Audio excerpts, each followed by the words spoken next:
Halo guys, welcome back again to my channel bersama saya Hansen di sini dan seperti biasanya setiap harinya saya akan buatkan video seputar cryptocurrency. Apa kabar kalian hari ini semuanya? Semoga dalam keadaan yang baik-baik saja. Teman-teman, kita melihat Bitcoin terus mendapatkan konsolidasi selama 1-2 hari terakhir setelah kemarin mendapatkan rebound yang lumayan signifikan. Dan sekarang kita berada di range 56 sampai 57 ribu dolar. Kita bakalan bahas kira-kira apa yang sedang terjadi dari segi price action. Tetapi yang tidak kalah penting adalah beberapa hal yang bakalan saya bahas hari ini yang sedang terjadi di belakang layar, yang menurut saya jauh lebih penting daripada pembahasan price action untuk hari ini. Jadi stay tune terus sampai akhir video. Nah, sekarang kita bakal mulai dari CoinMarketCap terlebih dahulu. Per hari ini secara global market cap kripto berada di angka 2,01 triliun dolar atau naik sekitar 1,99%. Dari top 10 coin sendiri kita juga melihat keadaannya juga dominan berwarna hijau, kenaikannya ranging antara 0, sekian persen hingga kurang lebih 10%. Dan menjadi top performer hari ini adalah Solana dengan kenaikan 10,41% ke 153,92 dolar. So, itu adalah outlook sementara dari beberapa top coin yang ada. Sekarang kita langsung saja masuk ke beberapa data dan berita terbaru hari ini. Yang pertama, teman-teman, ini adalah sesuatu yang akan kita lihat terjadi selama beberapa waktu ke depan. Akan lebih sering kita melihat banyak bank-bank besar, institusi besar yang mungkin sudah memperkenankan para financial advisors-nya untuk kemudian menawarkan ETF Bitcoin kepada para nasabahnya. Ini yang dilakukan oleh Morgan Stanley. Kita tahu sebenarnya CEO dari Morgan Stanley sendiri, si Jamie Dimon, itu sering banget keluar ke publik dan menyampaikan bahwa Bitcoin itu intinya bukan sesuatu yang mau kalian invest, itu adalah scam, dan lain seterusnya. Intinya dia kontra terhadap Bitcoin. Tetapi lihat apa yang dilakukan oleh perusahaannya.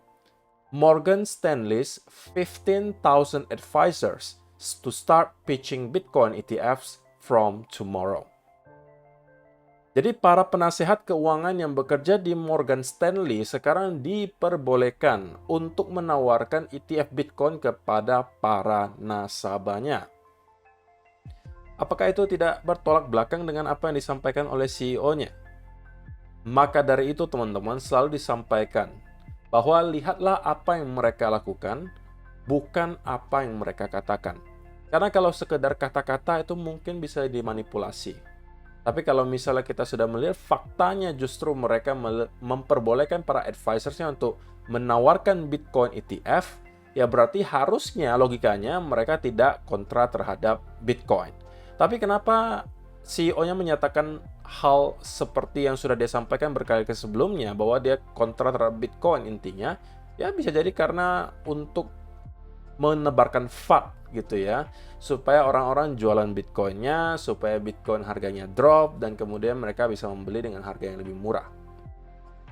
Tapi intinya ini adalah sesuatu yang tentunya menjadi berita yang sangat positif, bahwa Morgan Stanley tentunya bukan bank kecil teman-teman, salah satu bank terbesar di Amerika Serikat. Dan kalau misalnya ada sebagian dari para nasabahnya saja yang tertarik untuk menjadi investor di Bitcoin, tentunya itu akan menjadi salah satu sumber demand baru yang cukup besar untuk Bitcoin melalui ETF tentunya. Dan itu mungkin bisa kita lihat cerminannya dari demand ETF selama beberapa waktu ke depan ya. Semoga ada peningkatan yang signifikan yang bisa mendukung tesis bahwa Bitcoin telah menyelesaikan koreksi mid-cycle-nya dan bersiap untuk mendapatkan rally berikutnya ke all-time high. Itu yang pertama. Yang kedua, teman-teman, ini juga bukan opini, tapi ini adalah fakta bahwa ini disampaikan dengan sangat baik oleh Ki Yong-ju. I'm pretty sure something is happening behind the scenes. 404,000 Bitcoin have moved to permanent holder addresses over the past 30 days. And it's clearly accumulation. We will know within a year. Jadi, teman-teman, kita melihat ada perpindahan Bitcoin dari para weak hands ke permanent holders. Artinya ini adalah para holders jangka panjang yang bisa dikatakan tidak pernah menjual, teman-teman. Dan mereka berhasil melakukan akumulasi kurang lebih 400.000 Bitcoin. Ini kita bulatkan saja ya, 400.000 Bitcoin dalam kurun waktu 30 hari terakhir. Jadi sementara para retail itu semuanya panic selling, semuanya sudah berteriak bahwa kita akan kembali masuk ke bear market, orang-orang mengatakan bahwa kita telah menemukan cycle top, dan lain seterusnya, tapi para whales sepertinya tidak setuju, dan mereka justru buy the dip, dan mereka dikasih kesempatan untuk membeli dengan harga yang cukup murah jika dibandingkan dengan beberapa bulan yang lalu, yaitu di harga $50.000. So, teman-teman, coba kalian tanya ke diri kalian sendiri. Apakah ini memang benar saatnya untuk kalian panik, ataukah ini sebenarnya kesempatan yang sangat besar yang kembali dihadirkan ke depan mata kalian? Bahwa kita melihat altcoin mendapatkan diskon yang sangat dalam, bahkan dari all time high mungkin rata-rata 70, 80, atau bahkan ada yang 90% di bawah all time high-nya. Ya kan? Bitcoin juga kembali drop ke angka 50.000. Apakah itu peluang ataukah ini saatnya untuk panic selling? Kalau saya sih mungkin lebih milih yang pertama. Gimana kalau menurut kalian? Mungkin kasih komentar kalian di kolom komentar di bawah. Selain daripada itu, teman-teman, kalau kita berbicara soal pure dari segi price action, maka sebenarnya ini tidak jauh berbeda dengan apa yang kita lihat di cycle sebelumnya. Bahwa kita melihat ada koreksi yang berkepanjangan juga, atau konsolidasi yang cukup lama di mid-cycle, sebelum pada akhirnya kita mendapatkan pergerakan yang parabolik ke atas. Kalau cycle sebelumnya itu terjadi di tahun 2020. Pada saat itu, teman-teman, kita juga mendapatkan ada pattern yang sama, konsolidasi yang sangat panjang diakhiri Black Swan event yang disebabkan oleh COVID-19. Tetapi guess what? Beberapa bulan setelahnya, kita kemudian breakout ke area all-time high yang baru. Pertanyaannya, apakah kita akan mengulangi hal yang sama dengan apa yang kita lihat tahun 2020? Tidak ada yang bakalan tahu, tetapi saya pribadi cukup meyakini ya bahwa kita masih berada di mid cycle, kita belum ketemu dengan cycle top, dan kita masih akan melihat Bitcoin break ke area all time high yang baru. Mungkin tidak dalam waktu dekat, bisa aja masih perlu memakan waktu 6-8 bulan dari sekarang, who knows, tapi selama saya menjadi seorang holders, ya tidak akan ada masalah gitu ya. Kalaupun kita drop sedikit lagi ke bawah, ya selama saya holdnya di spot, tidak menggunakan leverage, ya tidak ada perbedaan bagi saya. Yang perlu saya tahu hanya adalah apakah harga Bitcoin beberapa tahun dari sekarang itu bakalan lebih tinggi daripada harganya hari ini. Kalau jawabannya iya, ya saya tidak perlu panik gitu. Dan justru setiap koreksi atau bahkan crash yang terjadi di Bitcoin itu saya jadikan sebagai sebuah kesempatan untuk membeli dengan harga yang lebih murah. So, itu adalah beberapa data dan berita hari ini yang pengen saya sampaikan untuk kalian, teman-teman. Sekarang kita masuk ke chartnya Bitcoin. Dan saya pengen mulai dari 4-hour chart. Ini mungkin saya hapus dulu ya, teman-teman, supaya lebih jelas deh kalian ngelihatnya. Nah, selama beberapa hari terakhir, bisa kita katakan bahwa Bitcoin mengalami recovery yang lumayan signifikan. Kalau misalnya kita ukur dari segi persentase, teman-teman, dari bottom banget, itu sudah mengalami rebound kurang lebih 16%. Oke. Dan sekarang kita berada di area $57.000. Nah, sesuatu yang perlu saya sampaikan tentunya adalah bahwa teman-teman jangan sampai terlalu prematur gitu ya. Kemudian kembali overconfidence dan menyatakan bahwa kita akan langsung rally kencang dari sini. Nah, itu yang kadang-kadang menjebak gitu ya. Ada yang mungkin sekarang start FOMO.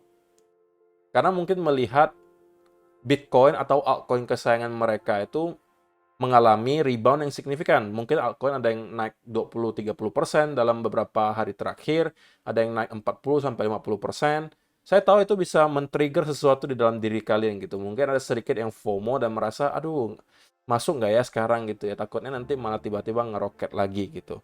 Nah, bukan tidak mungkin sebenarnya hal itu bisa terjadi bahwa kita tiba-tiba meroket dari sini ke atas, tetapi perlu teman-teman ketahui bahwa biasanya market itu paling jago untuk memberikan semacam manipulasi ke mental kalian.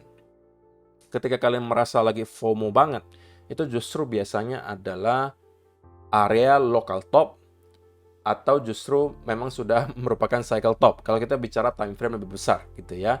Tapi kalau time frame kecil, market juga selalu sukses gitu ya untuk menciptakan semacam FOMO sebelum pada akhirnya kita biasa mendapatkan koreksi yang dalam. Nah, saya juga pengen ingatkan hal tersebut ke teman-teman semua, supaya kalian jangan sampai terlalu overconfidence terlebih dahulu. Kita masih mempunyai banyak masalah yang perlu kita lewati sebelum kita berbicara soal all-time high. Nah, sama dengan yang apa saya sampaikan di video kemarin, bahwa karena kita telah berhasil breakdown di bawah area 60.000, maka sekarang area 60.000 akan kembali kita flip menjadi area resistance, teman-teman. Dan justru area tersebut bisa menjadi peluang bagi para traders untuk mencari peluang untuk short. Karena itu merupakan area major resistance. Kalau misalnya ada reversal pattern dari sekitaran area tersebut, maka kemungkinan besar itu bisa dimanfaatkan untuk short. Saya pribadi juga akan memanfaatkan hal yang sama. Setelah kemarin teman-teman mungkin sudah berhasil ya untuk masuk ke double bottom di sini, saya pribadi juga berhasil di sekitaran area 53.300-an, kurang lebih range-nya yang seperti itu. Dan saya sudah start untuk scaling out, teman-teman, dan taking profit. Karena ini kan memang untuk short term trading ya, bukan spot back saya. Kalau spot back tidak akan saya apa-apain, teman-teman. Jadi jangan saya diteriakin weak hands ya, karena spot back saya tidak saya apa-apain. Itu selalu akan saya hold, tapi ini saya bicara kalau perspektif seorang traders. Nah, saya akan sampaikan alasannya kenapa saya start scaling out di sekitaran area ini, kenapa nggak di 60.000 saja gitu kan pertanyaannya. Nah, maka ini menyambung ke pattern yang mungkin tadi sempat teman-teman lihat gitu ya. Bahwa kalau misalnya diperhatikan sekarang, kita berpotensi justru membentuk yang namanya rising wedge ya teman-teman. Oke, jadi secara teori rising wedge itu merupakan pattern bearish. Walaupun tentunya untuk sekarang, rising wedge-nya belum tervalidasi, karena validasinya ya kalau misalnya kita sudah breakdown dari lower trend line-nya. Ini baru bisa mungkin menjadi validasi dari rising wedge di sini, dan ini justru bisa menjadi peluang untuk short juga, teman-teman. Tapi kenapa nggak short aja sekarang gitu kan? Kenapa nggak short sekarang? Ya karena setup-nya belum ada. Ataupun kalau ada, belum tervalidasi. Ini mungkin bisa dijadikan setup. Nah, tetapi teman-teman, kalau misalnya kita berhasil breakout di atas area upper trend line di sini dan kemudian start terkonsolidasi, maka rising wedge-nya di sini terinvalidasi. Tapi karena ada pattern semacam ini muncul, dan kenaikan yang kita lihat terjadi di Bitcoin selama beberapa hari terakhir pun dibilang impulsif banget juga enggak gitu ya. Maka saya memutuskan untuk scale out dari trade saya. Saya nggak mau greedy banget dan nargetkan sampai ke area 60.000. Oke, karena bagi saya risk to reward ratio-nya sudah tercapai, teman-teman. Oke, dan saya nggak bakalan jelaskan lebih detail ya, karena itu udah sering saya jelaskan. Dan kalau misalnya teman-teman yang masih memegang posisi buy dari sekitaran area range ini, please teman-teman, setidak-tidaknya geserlah stop loss kalian ke area entry. Nah, saya tidak mengatakan bahwa tiba-tiba kita akan kembali sell off lagi di sini, tetapi kita perlu waspada karena memang ada pattern rising wedge di sini. Tapi kalau memang kita berhasil clear out dari area itu, maka area 60.000 bisa menjadi target berikutnya. Tetapi saya tetap masih akan mencari peluang untuk short dari sini. Kalau kita nyentuh ke area tersebut, ini akan lebih ideal bagi saya untuk mencari peluang untuk short karena ini merupakan area major resistance. Dan saya akan kembali menargetkan setidak-tidaknya ke area 56 ini ya, atau 55.000. Tergantung penurunannya seperti apa. Atau bahkan bisa kembali ke area 50.000-an di sini. So, teman-teman, kesimpulannya adalah untuk short term banget, kita kemungkinan akan bermain dalam pattern ini. Pergerakan besar berikutnya akan bergantung kepada kedua trendline ini. Jika pada akhirnya kita berhasil breakdown di bawah area trendline di sini, maka saya khawatir rising wedge di sini telah tervalidasi dan kita akan kembali mengalami drop, kembali setidaknya ke area 53.000. Kalau itu jebol, kita akan kembali ke area 50.000. Tapi saya merasa bahwa kenaikan yang terjadi di Bitcoin di sini sudah terlihat cukup terbatas. Kalaupun nge-retest lagi kemungkinan akan 57.500 sampai 58.000. Dari sana saya expect akan ada pullback. Nah, pullback-nya itu akan menentukan nih teman-teman, apakah pada akhirnya kita akan menginvalidasi rising wedge-nya dengan cara breakout ke atas, ataukah kita akan breakdown dan ini bisa menjadi short setup.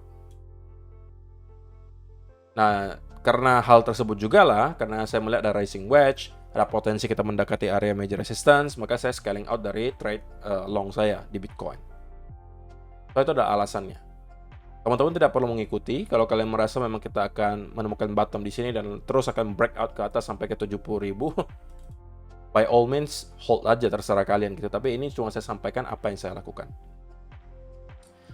So, teman-teman, intinya yang mau saya sampaikan adalah kita walaupun telah merangkak naik cukup tinggi ke atas, tapi bukan berarti market tidak bisa terkoreksi dari sini. Terutama kalau misalnya teman-teman yang mulai start FOMO ke altcoin, please jangan sampai kalian terlalu terjebak ke mental dimana kalian harus mengejar harga yang sedang naik. Tunggulah pullback-nya. Kalau memang kita akan melanjutkan kenaikan dari sini, akan ada konsolidasi kok, tenang aja. Pasti akan ada konsolidasinya. Sama juga di altcoin. Nggak mungkin kita akan naik langsung terus-menerus seperti ini. Pasti akan ada konsolidasinya. Bentukannya seperti apa? Bisa macam-macam gitu kan. Bisa dalam bentukan seperti ini. Ini bentuk konsolidasi. Ya kan? Atau yang lebih kecil juga ada. Bentukannya mungkin seperti ini. Ya kan? Atau bentukannya seperti yang ini. Ya bisa juga. Ya tunggu pullback-nya. Atau tunggu konsolidasinya. Baru teman-teman mungkin bisa menemukan setup untuk long, tapi janganlah masuk ketika harganya lagi naik secara terus-menerus gitu. Itu yang harus kalian hindari. Terlebih lagi kita sedang mendekati area resistance. Nah, beda cerita teman-teman kalau kita telah berhasil clear di atas area 60.000. Nah, itu udah beda cerita lagi karena berarti area 60.000 akan kembali kita flip menjadi area support dan pada saat itu mungkin teman-teman bisa mencari juga setup untuk long lagi di altcoin. Nah, kalau ini yang terjadi, ya itu udah beda cerita ya. Tapi kalau kita baru nge-retest dari bawah ke atas, maka area ini masih menjadi resistance untuk sekarang. Jadi please teman-teman jangan sampai FOMO di saat-saat seperti ini. Dan tetap harus objektif melihat chart dan realistis bahwa yang namanya pergerakan market akan ada ups and down. Saya rasa itu aja sih teman-teman yang mau saya sampaikan di video hari ini. Semoga bisa bermanfaat untuk kalian semua. Terima kasih untuk kalian yang telah menonton sampai selesai. See you in the next video. Bye-bye.